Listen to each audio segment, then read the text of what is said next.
Una po sa ating mga balita, pinasalamatan ni Pangulong Aquino ang mga empleyado ng DSWD sa tapang at dedikasyon sa kanilang mga tungkulin.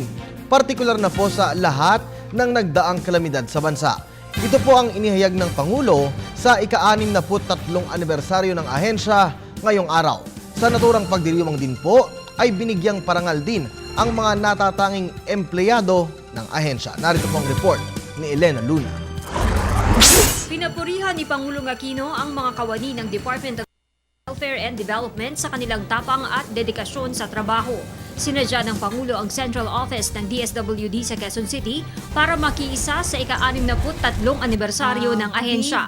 Binalikan ng Pangulo ang nagdaang 2013 kung saan naging karamay ng sambayanan ang DSWD sa mga nagdaang bagyo at tumamang lindol sa iba't ibang bahagi ng bansa. Marami kayong hinarap na trahedya at pasakit pero nananatili kayong tagapagsulong ng pagbangon ng mga kapwa ninyo Pilipino. Dahil dyan, personal kong pinasasalamatan ngayon ang bawat isa sa inyo sa tapang at dedikasyong ipinakita ninyo habang ginagampanan ang inyong tungkulin. Talaga naman po, sa ngalan ng sambayanan, maraming salamat po sa inyo lahat.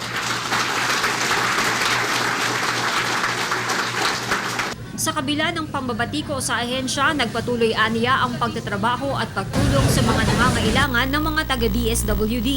Nakarating sa Pangulo ang balita na noong relief operations para sa Bagyong Yolanda, maraming taga-DSWD ang tumangging umidlip man lang ng sandali dahil sa takot na makuna ng picture at masabing hindi ginagawa ang trabaho. Hindi naman po kalabisang sabihin na minsan kulang sa konsuelo ang trabaho nyo. Sana ho madalas, mas marami ang batikos kaysa pasasalamat. Mas mahaba ang listahan ng reklamo kaysa papuri. Sa kabila nito, natutuwa ako, nabibilib ako na wala akong nababalitaang isa man sa inyo na nagwawagayway ng puting bandila para sabihing sumusuko na kami. Patunay ng malasakit ng DSWD ang dalawa nitong empleyado na nalagay sa bingit ng kamatayan nang bumagsak ang sinasakyan nilang chopper sa Leyte.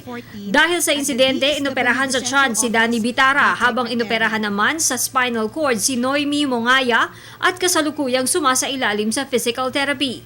Ang dalawa ay tumanggap ng pagkilala mula kay Pangulong Aquino.